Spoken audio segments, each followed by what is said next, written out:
Hello guys, আজকে কি রান্না করা হচ্ছে আপনারা গেস করেন তো। মাটির চুলা রান্না খেতে যা মজা, একমাত্র যারা মাটির চুলা রান্না করে খায় তারাই বুঝবে, আদার্স কেউ বুঝবে না। আর যদি হয় পছন্দের খাবার রান্না করা, তাহলে আপনারা গেস করতে থাকেন কি রান্না করা হচ্ছে। হ্যালো এভরিওয়ান, আসসালামু আলাইকুম। আশা করি সবাই ভালো আছেন, আল্লাহর রহমতে আমি অনেক ভালো আছি।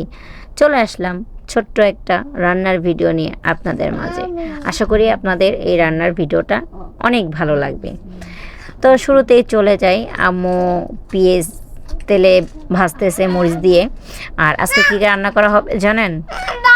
আমাদের এদিকে খুলনা বাগেরহাটের গোপালগঞ্জের পছন্দের একটা খাবার, এটা সবসময় পাওয়া যায় না, এটা একমাত্র সিজনাল ছাড়া পাওয়া যায় না। যেমন আমাদের এদিকে তো বেশি রকম চিংড়ি মাছের চাষ হয়। এখন অবশ্যই অনেকে বুঝতে পারছেন, গেস করতে পারতেছেন, আমাদের এদিকে চিংড়ি মাছের চাষ যখন হয় তখন এই খাবারটা বেশি খাওয়া হয়। এছাড়া এই খাবারটা তেমন একটা পাওয়া যায় না। এই জন্য যখন চাষটা মানে মাছটা ধরে বিক্রি করে তখনই একমাত্র আমরা খেতে পারি, এছাড়া খেতে পারি না। আর ফ্রিজে রাখলে এই খাবারটা তেমন একটা ভালো লাগে না। তো এটা কি হতে পারে? এটা হলো চিংড়ি মাছের মাথার ঘিলু আছে না, মোজক, মোজক বললে অনেকে চিনবেন, আমরা এদিকে ঘিলুই বলি। তো এই ঘিলু রান্না করব। তো এই ঘিলুটা অনেক টেস্ট। আর এটা মনে করেন আমাদের এখন তো মাছ ধরার সময়, সবাই মাছ ধরতেছে, এই সময় এটা চিংড়ি মাছের একটা সিজন আমাদের এদিকে। তো টাটকা মাছের মাথার ঘিলু মজাই আলাদা। তো আম্মু এখানে আদা রসুন বাটা আর হলুদ মরিচ এগুলা দিয়েছে, বেসিক মানে যেগুলো লাগে। এটার মধ্যে আহা পড়া ওইরকম কোনো মশলা দেওয়া লাগে না, মানে বেসিক হালকা পাতলা হলুদ, আমরা যেমন হলুদ লবণ মরিচ আদা রসুন দিই, এগুলা দিলে হয়, আর কিচ্ছু লাগে না। তো আম্মু এগুলা দিয়ে একটু কষাচ্ছে, আর আমি আপনাদের সাথে একটু বক বক বক বক করতেছি। যাই হোক, আমার বক বকটা একটু ধৈর্য সহকারে শুনবেন, কারণ এইটা অনেকে এই খাবারটা চিনেন, অনেকে এই খাবারটা চিনেন না, অনেকে এই খাবারটার সাথে পরিচিত। এদিকের মানুষ যারা দেখবে তারা তো চিনেই, আর যারা এদিকের মানুষ না তারা তো চিনবে না আর বুঝবে না। যাক, আম্মু মশলাটা কষাচ্ছে। আর এই যে যা বলতে লইছিলাম চিংড়ি মাছের ঘিলুটা, এটা মনে করেন রাত্রে ছাড়া পাওয়া যায় না। এটা দিনে মাছটা ধরার পরে দেন বাজারে বিক্রি করে, বিক্রি করার পরে রাত্রে যাই মাছটা প্রসেসিং করে। এই আমাদের এখানের মাছটা বেশিরভাগই বাহিরে যায়, ঢাকাও যায়, কিন্তু ঢাকার থেকে বেশি বাহিরে যায়। তো বাহিরে তো যায় কেটে, তো কেটে যায় যে সময় মাছটা কাটা প্রসেসিং করে, তখনই ঘিলুটা আলাদা করে, বাট মাছের ঠ্যাংগুলো আছে ওগুলো আলাদা করে, তখনই বিক্রি করে, তখনই মানুষ নেয়। তো আম্মু নিয়ে আসছে, খাবো। তো এটার মধ্যে ঘিলুটাও শুধু শুধু রান্না করা যায়, ভালো লাগে। তো এটার মধ্যে একটু চিংড়ি মাছ, গুঁড়া চিংড়ি দিয়ে দিলাম। মানে গুঁড়া চিংড়িটা দিলে, এই গুঁড়া চিংড়িটা দিলে মানে খেতে ভালো লাগে, অনেক টেস্টটা লাগে খেতে। অনেকে ঠ্যাং দিয়ে রান্না করে, অনেকে এই চিংড়ি মাছের মাথা দিয়ে রান্না করে, যে যেভাবে খেতে পছন্দ করে। বড় কথা হলো এটা। তো আমার কাছে মাথা দিয়ে ভালো লাগে না তেমন একটা, এভাবে রান্না করলেই ভালো লাগে। তো আম্মু চিংড়ি মাছটা দিয়ে কষিয়ে নিচ্ছে। আর এটা কিন্তু সবসময় পাওয়া যায় না, যে আপনাদের আগেই বলছি সবসময় পাওয়া যায় না, এটা সিজনাল। যেমন এখন মাছ ধরতেছে, এখন পাবে, মাছ ধরা শেষ হলে ধান লাগাবে, দেন বর্ষা দিন আসলে আবার পানি হবে, তখন যে আবার মাছ ছাড়বে। এই মাছ ধরতে ধরতে আবার 1 বছর, মানে 6-7 মাস পর পর পাওয়া যায়, এরকম আর কি। আমি অত কিছু জানি, কারণ আমি জানি না, আমি ঢাকায় থাকি, আমি মাঝে মধ্যে আসি, এই জন্য মানে যতটুকু জানি এতটুকু আপনাদের বলতেছি। তো এই যে আম্মু এখন মজুকটা দিয়ে দিচ্ছে, এটা কিন্তু বরফ হয়ে রয়েছে, কারণ ওই যে বললাম রাত্রে করে এটা আনতে হয়, আগের দিন রাত্রে নিয়ে আসছে, আর আজকে দুপুর আম্মু রান্না করতেছে, এই জন্য এটা মানে শক্ত হয়ে রয়েছে। ধোয়ার জন্য মানে ক্লিয়ারলি দেখা যাচ্ছে না। তো আবার বরফ, এই মধ্যে আবার লার্কি চুলার ধোয়া, আমার ভিডিওটা করতেও কষ্ট হয়েছে। এখন এগুলো আম্মু একটু খুচুন দিয়ে নরম করে দিচ্ছে, মানে কেটে কেটে দিচ্ছে যাতে তাড়াতাড়ি গলে যায়, দেখতে পারতেছেন। তো আম্মু এটা দিয়ে কতক্ষণ এইগুলা মানে খুঁচিয়ে খুঁচিয়ে দিয়ে গালিয়ে নিবে। এর মধ্যে সামান্য একটু পানি দিয়ে দিবে যাতে মুজুকটা না পুড়ে যায়।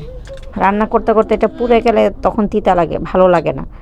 এই জন্য এটা এই যে একটু পানি দিয়ে এটা কষিয়ে নিবে। এটা কিন্তু বেশিক্ষণ লাগেও না, 5 মিনিটের রান্না, 5 মিনিটের মধ্যে হয়ে যায়। তো এটা খুবই সহজ রাঁধতে, মনে কোনো বেশি মশলা লাগে না, বেশিক্ষণ লাগে না, ঝটপট আছে না, কোনো ঝটপট রান্না। এটা হলো সেই ঝটপট রান্না, আর খেতেও কিন্তু অনেক টেস্ট, অনেক মজা। যারা একবার খাইছে তারাই বলতে পারবে, যারা না খাইছে তারা বলতে পারবে না, কারণ এটা এদিকে ছাড়া পাওয়া যায় না। আর এখন দেখি অনেক অনলাইনেও পাওয়া যায়, অনেকগুলো পেজের মধ্যে আমি দেখেছি পাওয়া যায়। তো ওই পেজ থেকেও নিয়ে আপনারা ট্রাই করে দেখতে পারেন খেতে কীরকম। যারা প্রথম খাবেন তাদের কাছে একটু অন্যরকম লাগতে পারে, আর আমরা সবসময় খাই তো আমাদের কাছে ভালোই লাগে। যদি জিজ্ঞেস করেন এটার দাম কত, এটা আমাদের এদিকেই বিক্রি করে 500 টাকা কেজি, আমরাই কিনি। আর অনলাইনে কত বেচে আমার ধারণা নাই, আইডিয়া নাই, কারণ আমি কখনো অনলাইনে কিনি নাই আর জানিও না। কিন্তু আমি কয়েকটা পেজ দেখেছি আমাদের এদিকেরই, মাছের মাথা, ঘিলু, ঠ্যাং এগুলা বিক্রি করে। ওইটা ফ্রোজিং, মানে ওনারা ফ্রিজে রেখে বিক্রি করে। আর টাটকাটার এক স্বাদ আর ফ্রিজে রাখাটার আরেক স্বাদ। তো আমরা টাটকা খাইতে আমাদের ভালো লাগে। আর এখানে আম্মু চিংড়ি মাছ দিয়ে লাউ রান্না করছে, এটাও খুবই খুবই মজা হয়েছে। আর সত্যি কথা কি, মায়ের হাতের রান্না সবসময় মজা লাগে।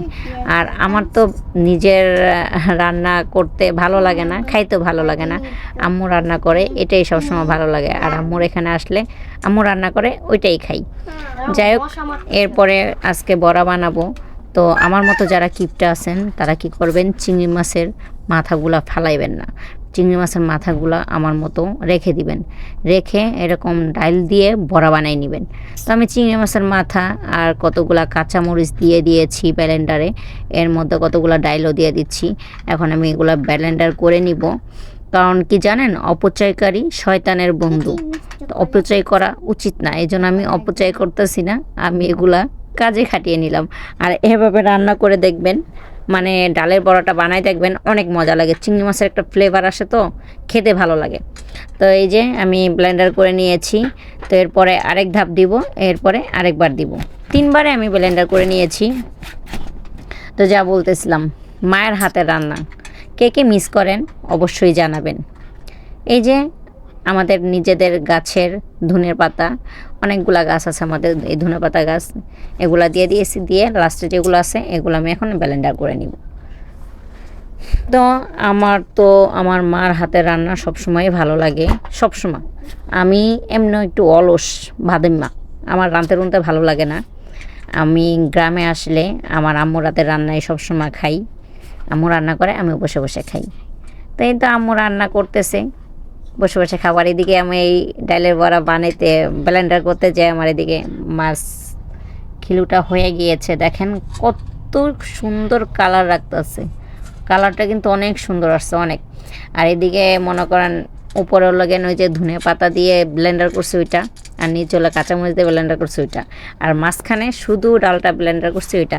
এটা একসাথে মিলিয়ে তারপরে আম্মু এটার মধ্যে পেঁয়াজ, আদা, রসুন, হলুদ আর একটু মরিচের ফাঁকি দিয়ে দিবে, কারণ ঝালটা কম হয়েছে। এগুলো দিয়ে আম্মু মাখিয়ে নেবে, মাখিয়ে নিয়ে দেন বড়া বানিয়ে ফেলবে। আপনার তো বড়া এক একজন এক এক রকম খান, কেউ শুধু ডাল দিয়ে বানান, ডাল আর পেঁয়াজ দিয়ে, কেউ শুধু চিংড়ি মাছ দিয়ে বানান, কেউ মিক্স করে বানান চিংড়ি মাছ দিয়ে ডাল দিয়ে, আর চিংড়ি মাছের মাথা দিয়ে ডাল দিয়ে বানায় দেখেন, একদম লাগবে চিংড়ি মাছই দিছেন, এরকম টেস্ট, এরকম ফ্লেভারে আসবে। তো ভিডিওটা দেখতে থাকেন। আর আমার ভিডিওটা যদি আপনাদের ভালো লাগে, আমার চ্যানেলটা সাবস্ক্রাইব করতে ভুলবেন না। আর আমার ইউটিউব চ্যানেল থেকে যে নতুন বন্ধুরা আসবেন তাদেরকে অনেক অনেক ভালোবাসা এবং দোয়া রইল। আমাকে সাপোর্ট করবেন, আমার পাশে থাকবেন, আর আমার চ্যানেলটাকে সাবস্ক্রাইব করে দিবেন, আর ভিডিওটা পুরাটাই দেখবেন। আর যারা পুরান বন্ধুরা আছেন তাদের জন্য তো অলরেডি সবসময় ভালোবাসা থাকে। তো আম্মু বড়া দিয়ে দিচ্ছে তেলের মধ্যে, তেলটা গরম করে দিয়ে দিচ্ছে। আম্মু এদিক দিয়ে বড়া ভাজতেছে আর আমরা এদিক দিয়ে খাচ্ছি। একবার কিন্তু ভাজা হয়েও গেছে, এটা কিন্তু দ্বিতীয়বার। তো আমরা এদিক দিয়ে বসে বসে সবাই কিন্তু আমার ক্যামেরার পিছে আমরা অনেকে বসে রয়েছি, বসে বসে খাচ্ছি। ক্যামেরার সামনে তো শুধু আম্মু বড়া বানা। আমার তো গ্রাম তেমন একটা ভালো লাগে না, আবার ভালো লাগে। কারণ গ্রামে আসলে টাটকা টাটকা খাবার খাওয়া যায়, যে কোনো খাবার আপনি টাটকা খেতে পারবেন, শাক সবজি মাছ সব কিছু। বাট শহরে এটা পাওয়া যায় না, শহরে তো সবই ভেজাল ভেজাল ভেজাল। এই জন্য গ্রামের মানুষের শরীর স্বাস্থ্যকণ ত্বকও ফ্রেশ থাকে, শরীর স্বাস্থ্যও সুস্থ থাকে, অসুখ বিসুখ কম হয়। আর শহরের মানুষের অসুখ বিসুখও বেশি, আবার ত্বকও নষ্ট হয়ে যায় তাড়াতাড়ি। যাই হোক, যে ডাইল ব্লেন্ডার করছিলাম এটা কিছুটা রেখে দিয়েছি, আর কিছুটা মানে মেখে আম্মু ভাজতেছে। এই যে দেখেন। আর যারা ফেসবুক পেজ থেকে দেখবেন অবশ্যই আমার পেজটাকে ফলো করে আমার পাশে থাকবেন। আর আমার ইউটিউব চ্যানেল থেকে যদি আমার ফেসবুক পেজে যেতে চান, আমি অবশ্যই আমার কমেন্ট বক্সে আমি লিঙ্কটা দিয়ে রাখবো, অবশ্যই আমার ফেসবুক পেজে আপনারা ঘুরে আসতে পারেন। তো এই দেখেন আমি কাছের থেকে দেখাচ্ছি, এই যে ঘিলু, চিংড়ি মাছের ঘিলুটা কালারটা মাশাল্লাহ অনেক সুন্দর আসছে। আর ঘিলুর কালারটা অনেক সুন্দরই আসে, কারণ ঘিলুটাই তো এরকম হলুদ হলুদ লাল লাল। আর চিংড়ি মাছটা দেওয়া তো আরও ভীষণ ভালো লাগতেছে চিংড়ি মাছটা দেওয়ার কারণে। দেখছেন মানে উপরে লাগতেছে তেল, অনেক তেল, কিন্তু অত তেল না, কিন্তু খেতে কিন্তু দারুণ। আপনারা যারা মানে খাইতে চান, অনেকগুলো পেজ দেখছি আমি, পেজগুলোর থেকে আপনারা অর্ডার দিতে পারেন। আর আমাদের এই দিক থেকে পাঠায় মনে হয় অনেকে, কিন্তু আমি অতটা জানি না। তো আমাদের খাইতে মন চাইলে, আমরা কখনো গ্রামে আসলে খাইতে মন চাইলে আম্মুরে বললে আম্মু যে নিয়ে আসে, কারণ আমার কাছাকাছি বাজার, এই জন্য নিয়ে আসে, আনলে আমরা খেতে পারি। এটা একমাত্র বললাম না সিজনাল, যে কোনো সময় খাওয়া যায় না।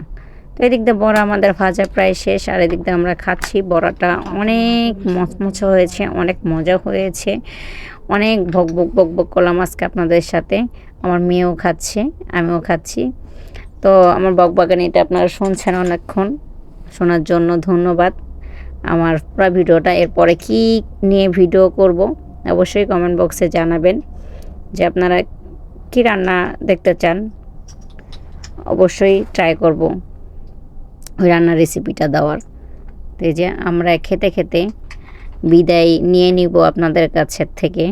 তো আমার ভিডিওটা ভালো লাগলে অবশ্যই আমার চ্যানেলটাকে সাবস্ক্রাইব করে আমার চ্যানেলের পাশে থাকবেন। আজ এই পর্যন্ত। এখন আমি ভাত খাবো, ভাত নিয়ে নিয়েছি, 2টা বড়া নিয়ে নিয়েছি, আর এই যে দেখেন